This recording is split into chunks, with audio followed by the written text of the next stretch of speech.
Before we head into the Connaught Bar, I want to make sure you know this is a two-parter. Did you listen to part one of Ago Perrone's story? Then you know he is Director of Mixology for the Connaught Bar.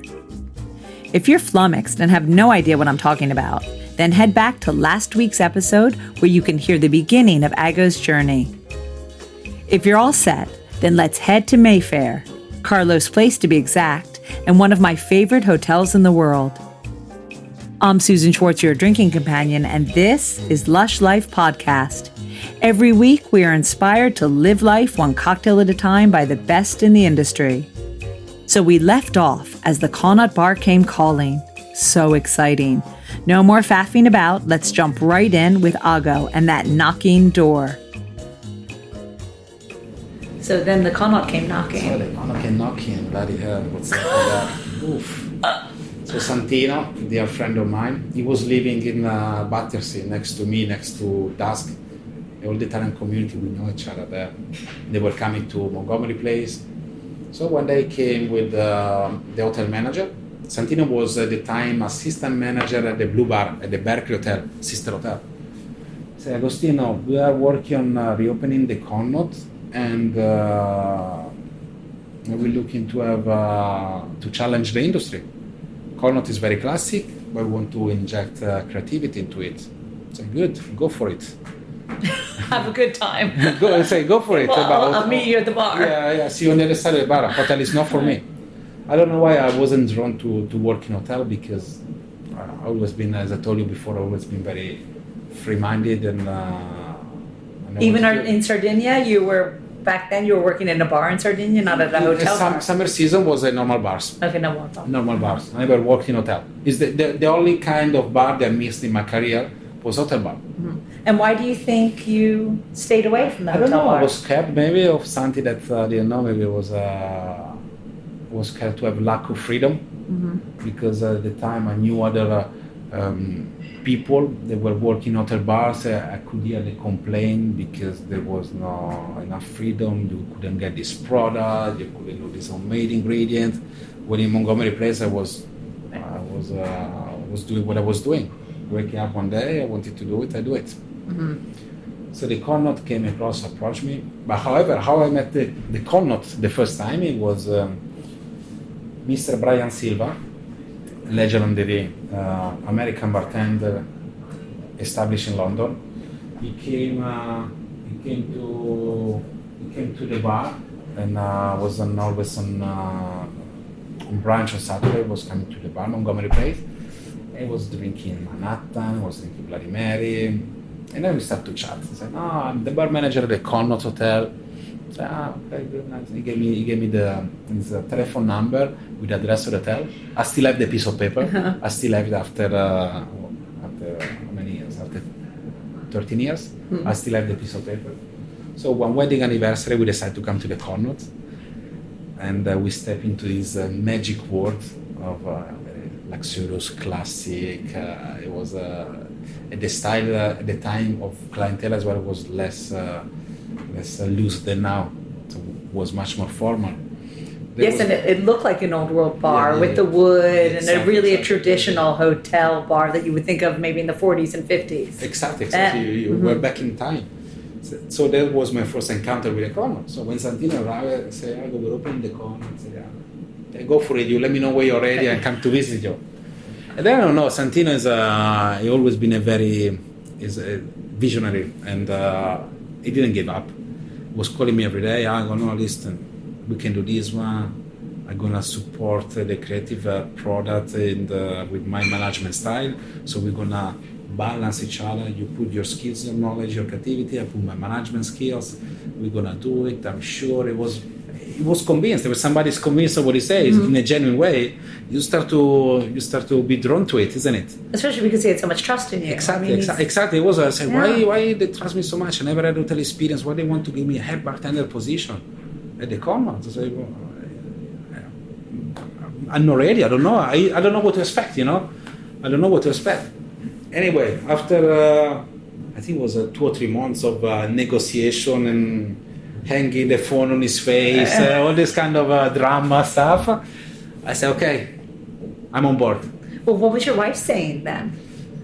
Gabi, she always been very supportive on really let me do what I think is right for me, without interfere, in a sense of without saying no, then we're gonna have less time for ourselves. She always been very supportive. So it was whatever you wanted to do. Yeah, exactly. She will be a great mama for sure.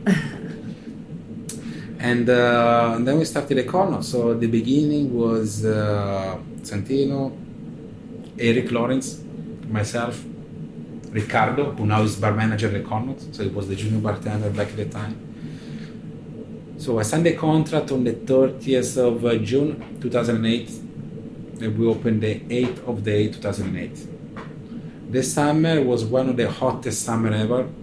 I made the menu in a room, in a butler room on the 4th floor. My best friend was a fridge. So I had to open the fridge because the room was so small. It was so hot, no air conditioning, and the summer was hot. And also the fridge produced heat. So I was playing with the fridge, the sink and the fridge, that's it. So we had to create what was the foundation of the Connaught Bar in the room.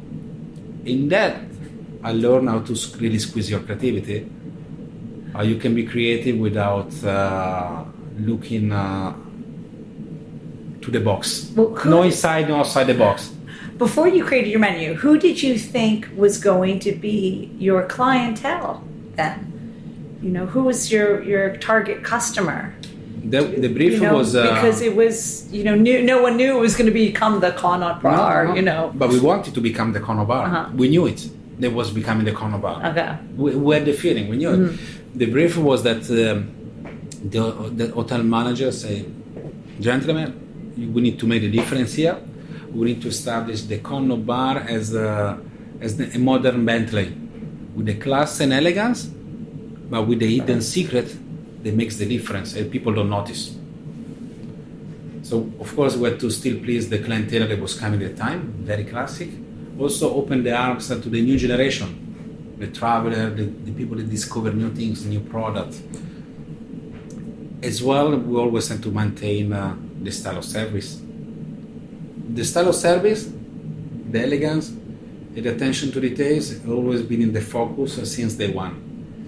And we never changed direction throughout the years, even when there is so many fashion going on outside there. I think it's because of this focus that we could maintain. We always had our own style of cocktails that become the Connaught Bar style. So where do you start? That's a big burden on your shoulders. Number one, this is a hotel that I know well for a long time, and it was kind of old worldly England, and you don't want to completely change that. I would think, I wouldn't want it completely changed, but yet you want to bring the new. I mean, this is one of the most famous hotels in the world, and here you are starting a new bar. Yeah. Where do you even start? The team in the beginning was very good because we complement each other. Mm-hmm. So Santino had a hotel background, and I could give a lot of direction on how to deal with certain situations, even before the opening. No, I meant menu-wise. Yeah, menu-wise, in the beginning, let's say, let's start to be inspired by hotel classic, and from there we take as a base, so we can engage a conversation with our guests, and we let them feel at ease, comfortable, and then we can be even more and more creative. Mm-hmm. We always believe that guest interaction was the key of the success. So cocktail always been important, as well as the customer care. Mm-hmm. So at the beginning it was not the easiest of the shift that we had, Eric, myself, Riccardo, Santino, because there's so much going on. But the cocktail program, we started to be based on classic, as I said. I said, which one are the most classic cocktail that we need to make sure that we nail, that we make it right for the previous generation and the new generation. David Collins was the designer. So everybody was making Martini e Vladimir in hotel bars and other bars. So we wanted to be different, and we thought that the Collins was going to be our signature cocktail. However, the martini and the Bloody Mary, they always been taken with a special care.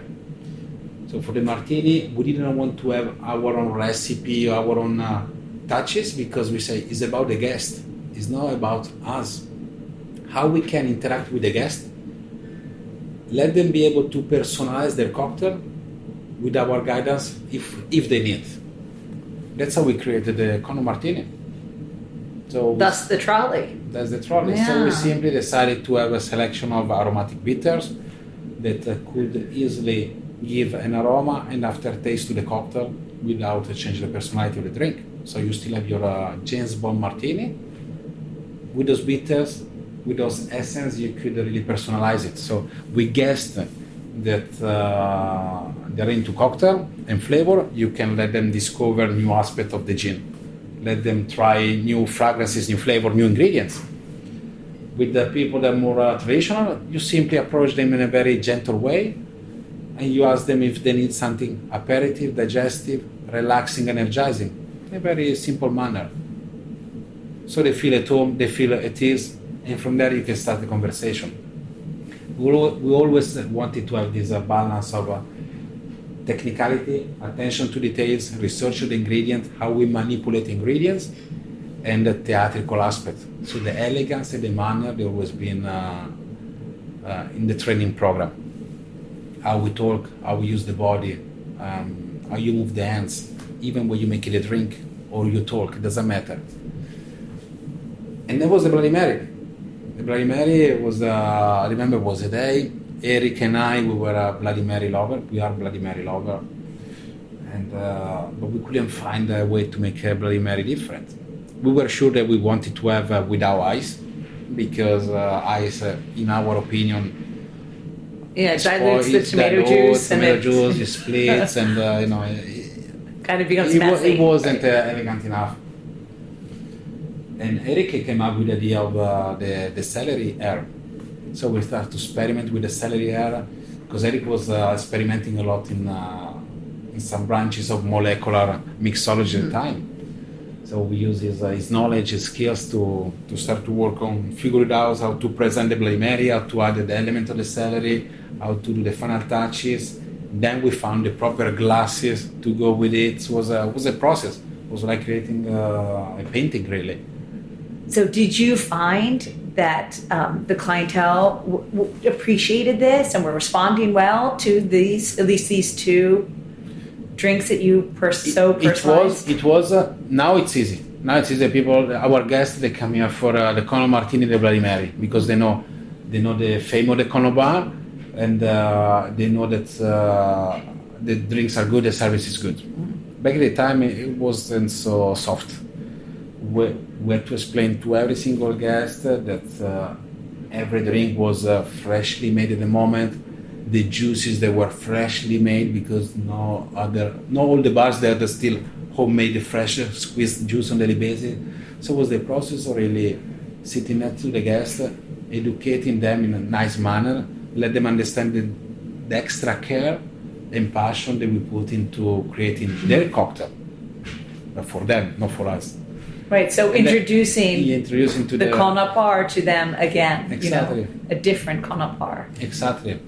And the response in the beginning was very good already from the trade people, from consumer. Of course, somebody was not happy, because you cannot make everybody happy, but eventually they gave us one more chance. They came back, and here we are. And here you are. So then the awards started to roll in. And were you expecting this? I mean, did you think, did you have any idea that, you'd be winning all of these awards, that not only was it successful, but like uber successful? Look, the first awards we won was for publication of design. I don't remember the name now. Sorry, don't remember. It was for best personalized service because of the trolley. Wallpaper. Mm-hmm. So wow, it's not a drink publication that we got awards. So we always had a good balance of consumer-led lifestyle publication and the trade recognition as well, which make us realize that the effort that we put in both the service, keep our service unique and humble, was the way to go. Do you think from that moment of the first, magazine recognition, that recognition from the press, that you could then start creating super innovative cocktails? Like, was that the license? What did you feel? Or should I ask really, when did you feel was the time when, okay, now we can move on for these classics that we've created. We're now going to make cocktails that are personalized to us, the bar staff. It was 10 years after, actually. Oh, really? That long? Yeah, because I'll tell you why. Because being a classy environment with a strong heritage, you want to maintain these values. You don't want to disconnect yourself from those values. Otherwise, I think the theme of what you do, it loses a little bit of sense. So we've always been creative. We always had some attachment to forgotten classic, famous bartender that worked in hotel bars in the past. It was a storytelling as well for our guests to have a base of conversation. Last year, when we celebrated the 10th anniversary, we decided to change a little bit, and the menu was inspired from the Connaught Bar itself, because we created our own style of service, our own style of hospitality, our own style of cocktails. So we can say really we made it. We did a step. But for 10 years it was keeping hard working. You win awards, it's very good, thank you very much, but you don't stop. You keep on doing. You always have to keep the focus on the value that make you come to work with pride, which for us was customer attention. And then the cocktail are the tricks to engage with the people, excite them, tell them about our story. That we went to Mexico, Hong Kong, we found this ingredient, we brought it back in a cocktail for them. You cannot lose the values of hospitality and this kind of environment like the Connaught, that I feel it under my skin now. Of course. So then what led to you creating your own gin? The gin was brainstorming, dreaming, ideas that was ongoing for a while. And then because of the 10th anniversary, during the conversation, say, why we don't do our own spirits? Why we don't do our own gin? Wow. One more thing to do, why not? It was exciting because we're going to get Rotowab with time to experiment. And really, gin, it was not the option in the very beginning, because gin is a very, very wide category. So we didn't want to have something that could look commercial. We wanted to have something more unique. Again, after a few meetings with our PR and marketing team, the management, we realized that gin, it was the only spirit that really could distill the essence of the Connaught Bar. Gin is British. We are very famous for the martini cocktail. And here we go. It meant to be again. It meant to be. It meant to be the spirit to excite us and excite our guests. I'm a London dry gin lover, classic gin lover. And so having a Rotowab, the challenge for me in the beginning was to create a spirit with the texture and the bite of the classic gin. Rotowab is just the super essence of flavor, but sometimes it led to have a lighter, palatable experience. I'm not a distiller, so again, start from zero, everything from zero again. After 10 years, back to square one. So 10 years ago, I was in the 4th floor, super hot, no air conditioning, nothing. After 10 years, I have -3, super cold because the sea has to be super strong because we have the spirits in the cellar. Mm-hmm. Okay, start to engage conversation with some friends that have experience in using Rotowab, some other friends that have experience in distilling. The only thing I knew that I wanted to have a gin that could give honor to the gin, to the true gin. Mm-hmm. We didn't want to have something gimmicky. We didn't want to have something flavored. So we started to think about the recipe. There was few ingredients that I knew I wanted to use. One was maize, the flour of the nutmeg. So when I was in Morocco with Jared Brown, a dear friend of mine, he took me to the souk where he's sourcing botanicals for sip's meat. So I found this beautiful maize. I always loved maize, but that maize was absolutely fantastic. So I'm gonna buy a kilo. And Gabi, she was telling me off, no, you always buy things, you collect stuff, the house is full of everything. I said, don't worry, let me do it, please. So I had for months a kilo of maize at home, and then I thought maybe in the gin it could work. I tried. Was the time to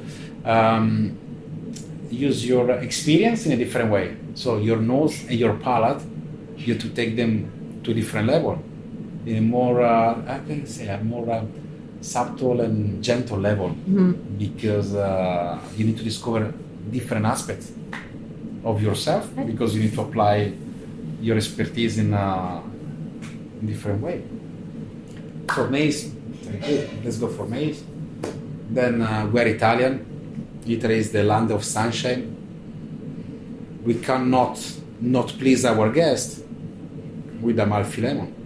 I knew you were going to say lemon. I knew it. That's it. So we're fresh Amalfi lemon peel from the same supplier that give us the lemon since 10 years from our Martini trolley. So again, there is the link. And I like to call this, so maize is the personal botanical, maize is the personal botanical, lemon is a lifestyle botanical, because only saying Amalfi Coast will let you travel with the senses back to Amalfi, or you wish to go to Amalfi, isn't it? So there is always, as I said before, there is a technicality, attention to details, and always a little bit of romance and theatrical aspect. So we always combine those things in everything. And the gin as well, all the inspiration that came from the sky, like one day after the other one, in an easy way.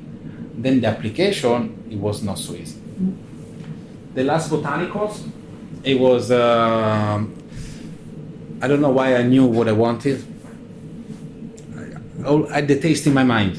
Honestly, I had the taste in my mind, like a visionary, I had the taste in my mind. Last botanical, it was something that is very connected to this kind of establishment. So very connected to heritage. You were coming to the Connaught before the Connaught Bar existing, so you can tell me, because you have been witnessing that before having a cocktail bar like the Connaught Bar, the sign of quality was opening the list and have a look at the wine selection. Rarest is your champagne and Bordeaux wine, better is the bar. Like in a restaurant. The gin room is next to the wine cellar. So I don't know, I said, let's use some wine into the distillation. So I thought, okay, why we don't take a Bordeaux wine? Because Bordeaux is a sign of really quality, rarity.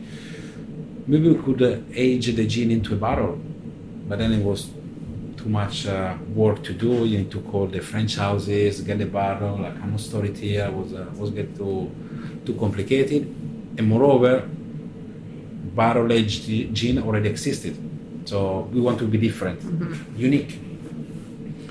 So simply, I decided to have a wine distillate to be added in the recipe. So we have short distillation of 9 botanicals: juniper berries, coriander seeds, angelica, orris, licorice, lemon verbena, lemongrass, so the classics. And then we have a maize, Amalfi lemon, distilled together, those 9. The wine distilled separately, you extract the core, wine or the beer, the core of the flavor, the core of the texture of the wine. On the blind tasting, if you have a glass of wine and a glass of the distillate, on the nose, you don't recognize which one is what. I've always been very lucky as well in my career. I think this was a lucky shot, following a little bit of inspiration, intuition.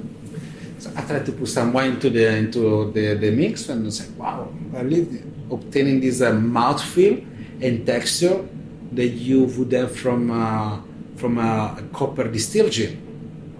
How interesting. Because the texture is one element that is key, it's a must in all my cocktail, in all the cocktail that we make at the Connaught Bar.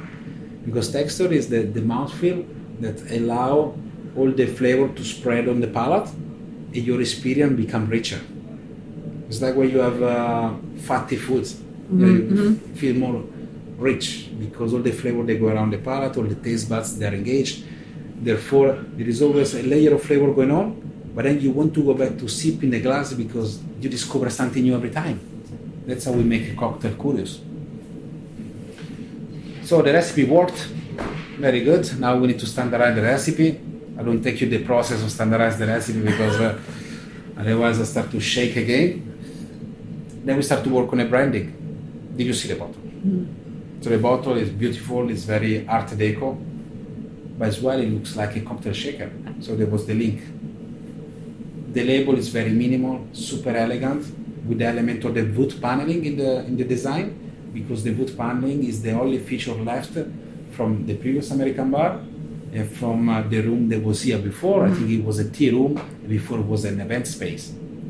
So those walls are very close to our heart because they've been witnessing so many events. So we like to say that if the wall could speak, who knows what they've been witnessing really. Winston Churchill, the royal family, our lovely guests at the modern day. So there's a special feel in this room. So we want to incorporate this one into the presentation of the gin. It's created for the 10th anniversary. We wanted to have a limited edition, so we decided to do 1,000 bottles only. Each bottle is hand numbered, and it's crafted in Mayfair. It's not only crafted in Mayfair, it's handmade at the Connaught. I do the distillation, we do the blending, bottling, we put the label by hand, we put the cork, the seal, and with the hair dryer we seal every single bottle. And then with the white gloves, you check in the last details if the label is perfectly made, and then you place in the box. It's a kind of very pleasant process in the end. It's a labor of love, labor of passion. Every single bottle, you look at it, okay, it's perfect, it's good, it can go in the box. And that's how we start. It's a 44 ABV, vintage 2018. So for the collectible, for the people that collect items, they collect spirits, I do suggest to go on the website or to come to visit me, because this gin, apart is delicious. We have very good feedback from all the spirit experts, gin producer, our guests, everybody. It will be very, very rare item in few years, because we're gonna keep on going making the Connaught Bar gin in different style, different edition, different vintage, but this one is the very first one. For the 10th anniversary, vintage 2018. So, you said that the walls have seen the royals and Winston Churchill, but now the walls have seen you, and you're definitely a part of Connaught history. Oh la la. So should we go toast to that with a cocktail? Why not? Why not? Okay. I suggest a martini. All right, I'll take you up on a martini. Fantastic. Thanks so much to Ago and the whole team of the Connaught. As Ago led me to the bar for their famous Bloody Mary, he reminded me that it wasn't just one person who makes a bar successful. Okay, I have to tell you something. That you wanted me to talk about me in the podcast. I'm very pleased about it, but I wouldn't be talking here about the Connaught Bar as a long-lasting, elegance bar if it wasn't for my team. So the team is almost of Italian. We attract each other. We have Giorgio, who is the bartender, is with me since 5 years. Maura, the assistant manager, 5.5 years. And Riccardo, remember Riccardo was telling you? He was the junior bartender, then he went to travel, he came back, and now he's the bar manager. Fabio also supervisor, and the rest of the guys shaking cocktail, running the floor, smiling to the guests, which makes the difference. Really, the turnover point of the Connaught Bar was really 5 years ago when Giorgio and Maura joined the team, and since we're in synchrony together, and it's like we work seamlessly. In silent communication, everybody knows what needs to be done under the direction of Riccardo as well, who directs the day-to-day operation. and it feels every day feels exciting like the first day because there is always something new to implement. But also it feels at home because we know each other very well and we don't need to lose too much time to get the things done. So well done to them to supporting me and the Connaught Bar. As he finished speaking, the Bloody Mary seamlessly appeared in front of me at the bar, made by the very Giorgio he spoke of, and whom I already knew from my days studying at the Wine and Spirit Education Trust. But now it's time for your cocktail of the week. This week's cocktail, the Sweet and Zed, is inspired by the story of two guests that are completely different but the best of friends. One in fashion with a love of strong drinks like the Negroni. The other, a quieter soul with a love of fine food and sweeter drinks. His favorite being the Golden Cadillac. This drink is a tribute to them, with the bitterness of the Negroni and the sweetness of the Golden Cadillac. Add a bit of chocolate candy and you have the Sweet and Zed. Put all the ingredients in a mixing glass with ice. 30 ml of Patron Reposado tequila, 30 ml of Martini Rubino, 30 ml of Galliano L'Aperitivo, a touch of Cacao Cascara light cream, and a touch of Galliano Autentico. Stir it, then strain into a champagne coupe glass over a diamond of ice. Add a ring of chocolate and spray with grapefruit and basil essence. Yeah, it's tough to make and so much better to head to the Connaught and have one of the excellent staff make it for you there. You'll find this recipe and all the cocktails of the week at alushlifemanual.com, where you'll also find all the ingredients in our shop.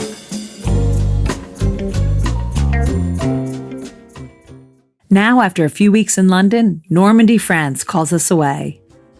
Recalling his childhood memories of apple picking and cider making, our next guest found he could no longer stand drinking any cider on the market. So he created his own, from apples in his family's orchard. Until next time, bottoms up. Thanks for listening to the Lush Life Podcast. For more information and links to everything you've heard, plus a whole lot more, please visit alushlifemanual.com. Always remember the wise words of Oscar Wilde. All things in moderation, including moderation. And always drink responsibly. Okay, I said that last part. Theme music is by Steven Shapiro and used with permission. Lush Life is produced by Evo Terra. And I'm your drinking partner, Susan Schwartz. I'll see you at the bar.